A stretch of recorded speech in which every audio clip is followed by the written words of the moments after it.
Hi Shanny Fannies, welcome to Educating Shanny, where every Thursday I answer your questions. I'm Shanny and I'm recovering from an eating disorder.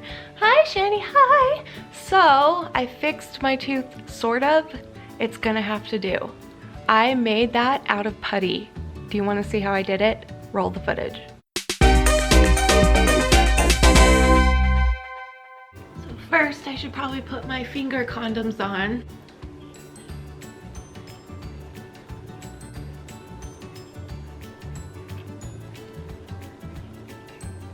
Ready. Here's the putty. Basically, I'm gonna need to color this stuff to fit the color of my teeth.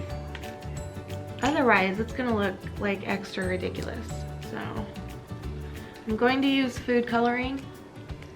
I was worried at first that what if that like stains my other teeth, but could they get any worse? Who cares? I'm gonna dip my finger.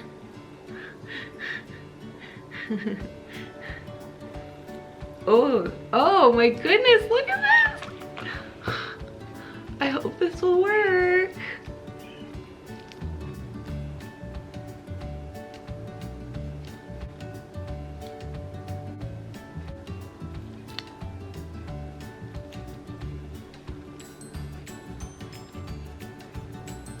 It is better focus than nothing. Look how horrible that is up close. But far away it's not as bad. So that's what I was going for. It doesn't need to look good up close because I'm not gonna stay this close to the camera the whole day, or else that would be really awkward and really, really gross. So what do you think? I don't know. The rest of my teeth are beautiful too. I had to dye it so much to get it brown and it's still too white. So that's fantastic. Okay, Elfie says, please don't take this question as offensive because it's really not meant this way, but why do you have scales at your home? I love you so much and I would love you to tell me why you do. Hope you're having a wonderful day today. Thank you, I hope you're having a wonderful day too. That does not offend me at all. Why do I have a scale? Because I don't know why. That's a good question. Why do I have a scale? I shouldn't have a scale. I think it's because in order for me to stop binging and purging, I wasn't able to, I let go of so much control when I stopped binging and purging that it made it really difficult to let go of control of other things, and that's something I'm working on because I don't want my scale to run my life, but I haven't figured out a way to be strong enough to get rid of the scale. Like it's been great enough that I've already stopped binging and purging, but I can't let go of that control of how much do I weigh. Look at what the blue light does. It makes it look even worse. That's fantastic. Does that help? I know I say this all the time, but can I just say again, like, I'm so proud of you guys for supporting each other in the comments and building friendships with each other and stuff like that. Like, that makes me so happy. Okay, Myrist says, hey Shan, a question for the Q&A. I've recently been watching your Motivation Monday videos and I love the format. Thank you, I do too. Not a lot of people do, but I do. I don't want to sound greedy or something like that, but I would love to do that myself in my own channel, which is in Spanish. It would be called Lunes de Motivación. I don't know how to speak that. I don't know how to speak Spanish. How does their accent sound? Lunes de Motivación. Did I get it right? And I think it will help me do more YouTube because my perfectionism gets in the way and I hate every video I make. It's easier to do a series that you've already been doing. It makes me feel like I'm not alone in this YouTube thing, because also, how did you get the confidence to see yourself in a video? Because I can't. As someone who is battling mental illness as well, makes me very proud to see you so happy lately in your videos and to see you having the confidence to talk to us all. I better end this comment here. I don't want to get sappy, lol. Take care, Shan. Say hello to Danny. Thank you, honey. So first of all, I don't know about other people, but I get so flattered when people want to do what I do. Like, that makes me so happy. When I see other people on YouTube who started their channels because of me and they do something that I do, like they kind of mimic what I do sometimes, it makes my heart flutter with all the smiles and the butterflies in the world. It is fantastic to me. So please do Motivation Monday. I don't even care if your channel was in English, and I don't care if you had 1 million subscribers and you were stealing the idea from me. I wouldn't look at it that way. I would look at it as, wow, that's awesome. We have more Motivation Mondays out there. That's great. I don't care what you're doing. If you start a channel that's gonna help people with mental health, or that's going to help you, then by all means, start that channel and get it going, because we're a community here. We're not single. We are a community on YouTube, and we all have that right to do whatever we want to do on here. That's the awesomeness about YouTube. So yes, please do that. Please do that on your channel. How did I get the confidence to see myself in a video? I don't know. It hasn't really come yet. Just kidding.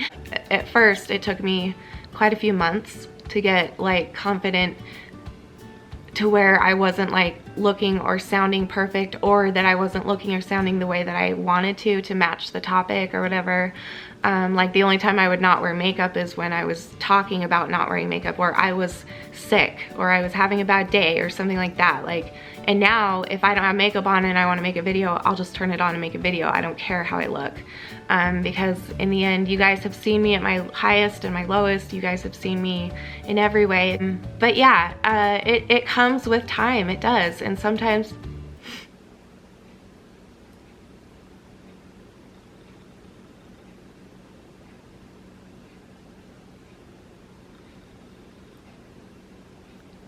come on. Oh, I hate that so much, Lee. Oh, it went away. I hate that with a passion, when you're about to sneeze and then it goes away. It will come with time, and just trust the people that tell you in the comments that you're beautiful. No one's gonna be like, oh, you're like this hideous, ugly, fat pig. You should not be on YouTube. And if they do that, then there's something wrong with them, not you. And that's something I've had to learn over and over and over and over and over and over. So I believe in you. You can do it, and you can. I know you can. So. Okay, solemnity. How do you say that word? Solemnity? Wait. Solemnity? I don't know how to say it. How soon did you start purging again after getting married? Why does my nose run like slugs of snot white? Okay, there's a lot of questions here. Okay, let's do this one at a time. How soon did you start purging again after getting married? I started purging right after we got married. Probably maybe a month, maybe even 2 weeks, like very, very, very closely to after. Kind of after the whole summer ended. So I guess maybe it was a month, I guess. I don't know. Maybe a month or two. I don't know. But it was after we were kind of pretty much settled into our home, and I don't know, like Danny started going back to work. I think that's when I started doing it, because I missed him so much, and I'm a very clingy person. So it started again when he went back to work. So pretty close after. So that's great. And then you also asked, why does my nose run like slugs of snot while purging? Okay, mine does too. That's normal, and I don't know why. That's a good question, because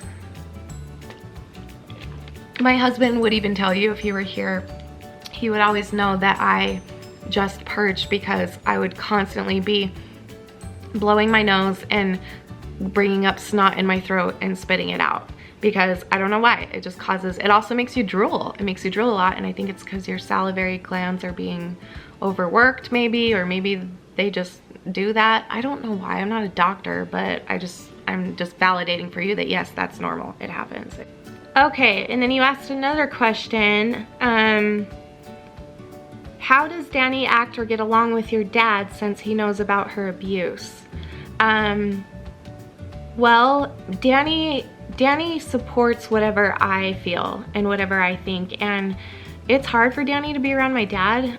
It was a lot harder before I forgave my dad. It was very, very difficult. But since then, he's gotten a lot better, and he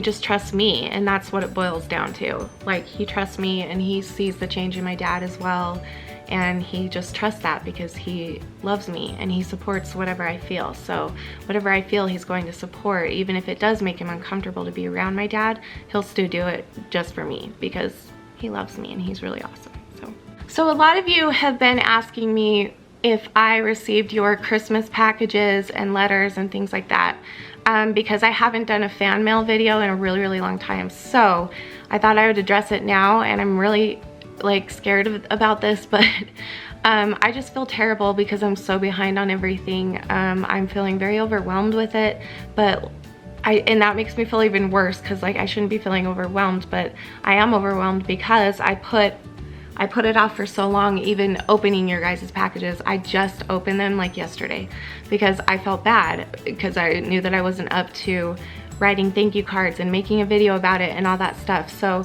basically I've decided recently to stop opening them on camera unless you specifically ask me to do that, then I will. But other than that, I just open them on my own, and I'm just working on thank you cards right now. And I knew, but I just hid from it that that's super duper rude and insensitive of me to not say thank you to you that have sent me stuff before my thank you card gets there. Like in my mind, I guess I thought it was okay if I just sent you a thank you card, but now I'm thinking about it, and like if I sent one of my favorite YouTubers a present and I knew that they should have gotten it by now and they should have opened it, like, can they at least tell me that they at least got it? And I don't need a thank you or a thank you card. I just want to know if you at least got it. So like I get that now, and I'm really sorry. That's so rude of me. So yeah, I have gotten, I think, all of the packages of those that have asked if I got them yet. And I've opened half of them so far. I'm gonna open the rest tonight, and then I might make a video just to like thank each of you individually, but not like show everything, just kind of say thank you to specific people, and then work on my thank you cards and getting caught up on that. I am unbelievably behind, and then that causes more guilt and blah blah blah. Like I want this to be an enjoyable thing for me, but I got so behind that that it became stressful, and that's stupid. I don't want it to be stressful. So yeah, so I'm really sorry. I promise I'm working on it, and I love you guys, and thank you for everything that you've sent me. And just know that every little thoughtful thing and everything you put into those gifts and letters for me was amazing. So thank you. My camera just died again. What is happening to the world of the cameras? Menander? How do you keep your hair looking so nice and not oily without washing it very frequently? Well, you guys know that I usually go around 10 days without washing my hair. I know that's disgusting to a lot of you, but to me it's not. To me, I do it because it's better for long hair to not wash it often. I'm sure it would be fine if I washed it every week, but the other reason I go 10 days is because I don't have a lot of energy, and it takes a long time to brush and wash and dry and style and do my hair. It takes so much physical strength that I don't have, but that will change. The healthier I keep getting and the better I keep getting, someday my body will reward me for doing so well and not doing my eating disorder. Right now, it's still being a butthole, but someday it will just give me a break. And yeah, but until then. Anyway, what was the question? Oh, how do I keep it?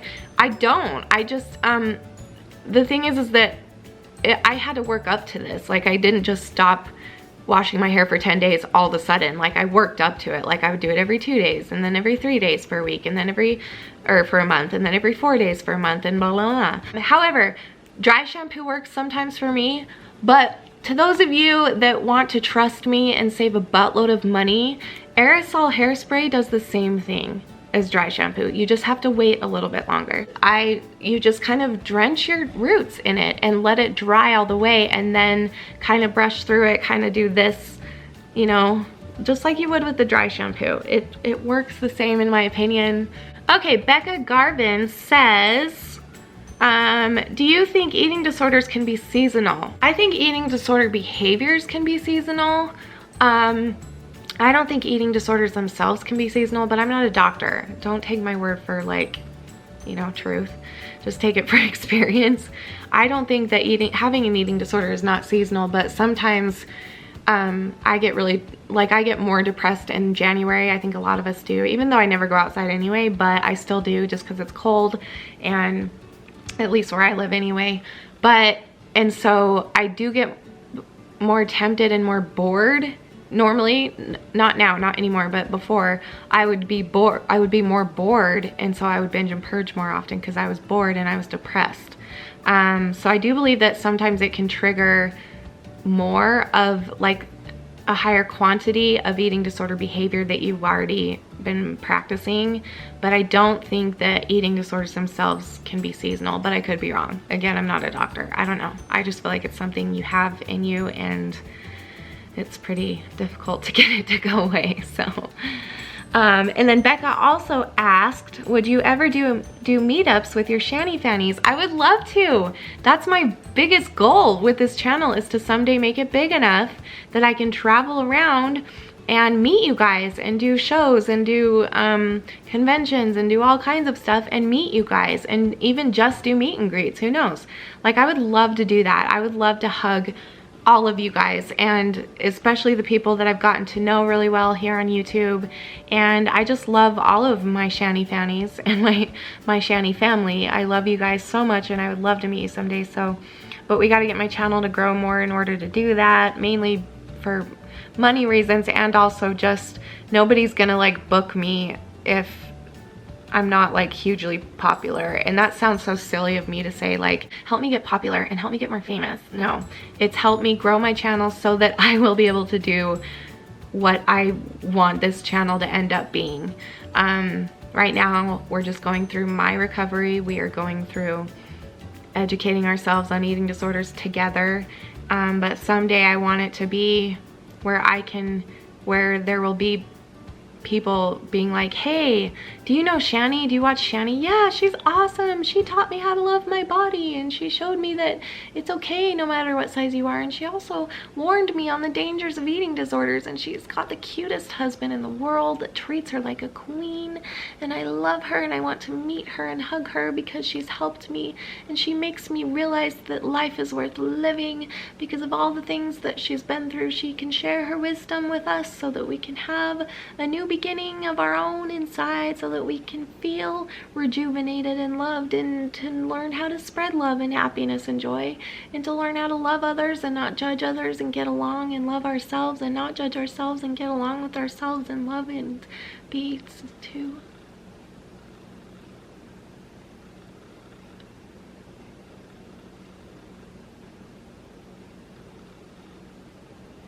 Yes, I would love to someday meet you guys. Okay, Christina Ingham says, where did you go on your honeymoon, and do you plan to travel in the future? Well, I just answered the traveling thing. I would love to. I would love to travel everywhere. Our honeymoon, for the first week of our honeymoon, we had a 2-week honeymoon. The first week of our honeymoon, we went up to Park City, which is a city here in Utah that is beautiful. It's up in the mountains. That's where a lot of people go to ski. That's where they do like the Sundance film festivals and stuff. Like, that's Park City, that's Sundance, that's the same area. So we went there for the first week, and we just relaxed and, you know, made love and do all the things that most people do. Was that TMI? You had to have known that. People have sex on their honeymoon all the time. And after their honeymoon and before. I might not have liked it, but I did it. We just stayed in, honestly, and watched movies together and connected and got used to each other, and it was really, really fun. I loved it. And then the second week we flew to California and we went to Disneyland. So that was awesome. We stayed in a hotel. My stepdad hooked us up in a hotel that was in the park. I forget what it was called now, but it was so cool. We could just walk out on our balcony and watch people riding rides because we were in the park, and it was so much fun. So that's where we went. Okay. I don't know how to say the name because it's written in Chinese or Japanese or something. I'm really sorry. I can't even try. So anyway, they ask, okay, so I can't get diagnosed because my mother feels as if nothing is ever wrong with me. But if I have just about all of these symptoms and I lost around 20 to 30 pounds in a few months, should I worry? Or, okay, so they asked this on my 12 signs of anorexia video. And I want to answer this because I think there is reason to worry, honestly. If you've lost 20 or 30 pounds in a month or a few months and you have a lot of those symptoms, yeah, that's a big red flag. Go to your doctor. Even if your mom doesn't agree with it or think that nothing is wrong with you, like, you can go to the doctor yourself. I don't know if you're a minor, I don't know how old you are, but there are ways to go. And if you can't go to the doctor, go talk to a counselor, go talk to somebody, and maybe they would be able to talk to your mom, and then your mom could take you to the physical doctor and they could make sure you're okay and diagnose you properly and get you started on whatever would help you. So yes, I do think there's reason to worry. So you're beautiful and worth it. So trust me. Okay, Shauna Mead says, would you rather have a third arm or a third leg? The arm would come out your chest and the leg would be like a tail. I couldn't think of a regular question. I love questions like this. I sort of feel like it would be cool to have a third leg because then I would always be balanced. Like I would be like a tripod or something. And so I would never fall because I would be so balanced in every way. But a third arm would be really helpful when I'm trying to carry my groceries in, or when I'm trying to do cleaning and things like that, or like holding hands with all of my nieces and nephews that always want to hold my hand. I could always add one more in there. That's a really tough question. Like, I might have to sleep on that one. Okay, Saga Tires Detour. If you could pick one destination for a dream vacation, where would it be and why? Hawaii. Absolutely Hawaii. I have always wanted to go there. I feel like it would be a very Shanny place, like really chill and laid back and really like everybody loves everybody and everyone. But you know what? I'm only basing this off of movies and people that I know that have visited there, but the people that I know that have visited there were on vacation, so maybe that's why it was so awesome. So I don't know. I would like love to live there. I feel like I would fit in to Hawaii, but I don't know. And I've told you guys this before, I could have gone to Hawaii on my honeymoon had I known that it was a state, because my stepdad told me I could go to any state for my honeymoon. As long as it's in the United States, he would fly us anywhere. And I didn't know Hawaii was a state. I thought it was its own country.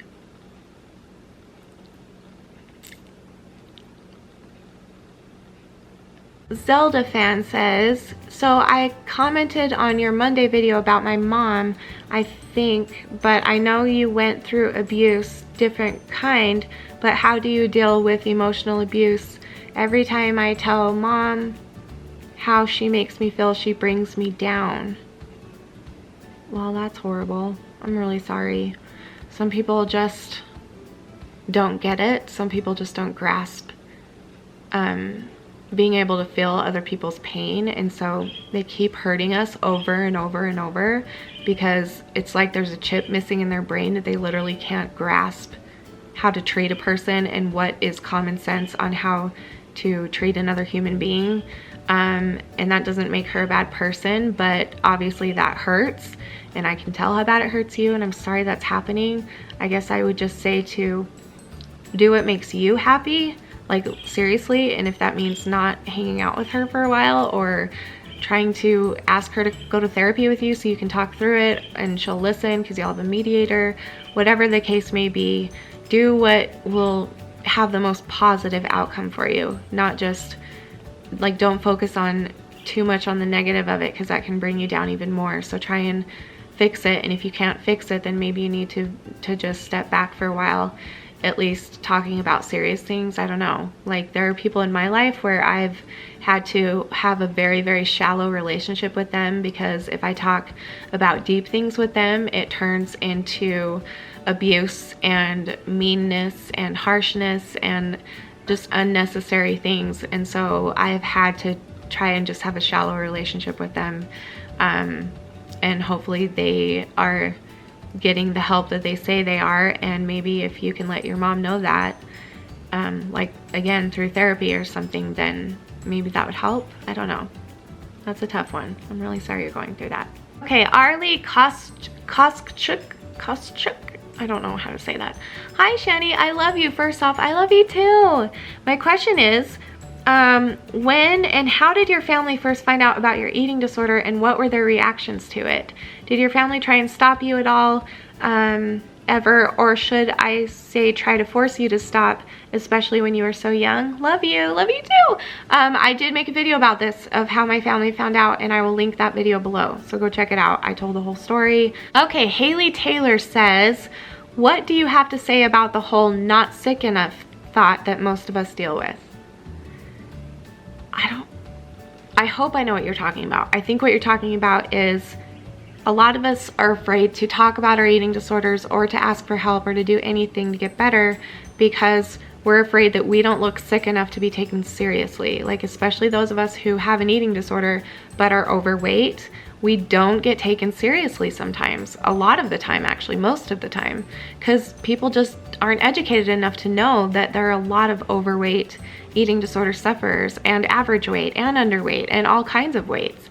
And so it gets frustrating for those of us who are overweight or average or whatever, when we go and tell the ER doctor, or another doctor, or a family member, or a friend, or somebody, or whoever we talk to, and say, I have an eating disorder, and get looked at like, you're fine. Like, you look perfectly healthy, or you look overweight, you're fine.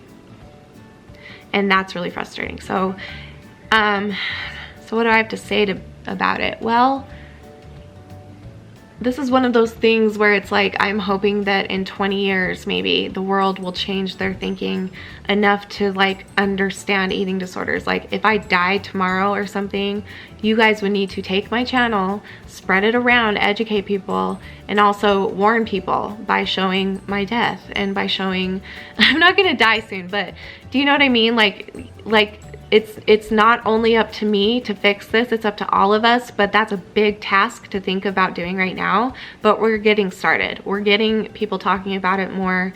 We are making it more comfortable to talk about it. That's why I have the upbeat music in my videos. That's why I try and be funny and positive and uplifting, because it just needs to be talked about more. That's the biggest problem. That's the root of all of the problems of eating disorders. It needs to be talked about more, so it can't thrive if it's not in secrecy. And the more we talk about it, the more that will be fixed. But it might take a while. But I'm hoping that through my channel and other mental illness channels, and I'm hoping that somewhere somebody in med school who designs the med school books and writes the books that teaches doctors of what to pay attention to, I hope that they'll put more information than just one little dinky page in a stack full of humongous books that people have to take in medical school. Like, there's literally one page. I've been told that by my brother-in-law, who's a doctor. There's one page, and they barely even talked about eating disorders. They barely even talked about the consequences and all that stuff. So if they did, if doctors were more educated, then we wouldn't be looked at as, you're fine. You have no reason to complain. Why are you telling me you have an eating disorder? You're fine. Why should I be testing you to make sure your body's healthy? You look healthy. You look fine. It just needs to be educated everywhere. So, yeah. So, okay, so that's all the questions we have time for. This was a long Q&A today. I hope you guys enjoyed it, and I will see you tomorrow for my Fun Friday video, or today for you. I don't know when I'm gonna be posting, because this will probably, yeah, tomorrow. It's Friday. I'll see you this Friday. For Fun Friday, I'm gonna finish up the giveaways and announce the winners that I have not announced yet.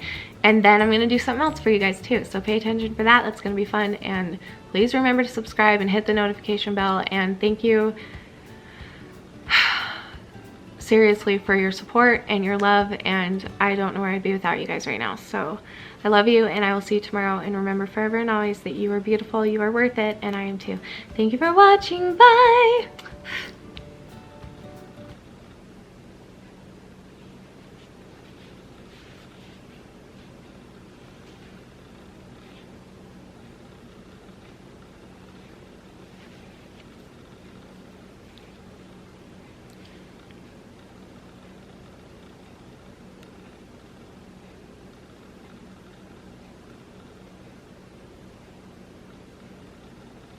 Okay, that's enough.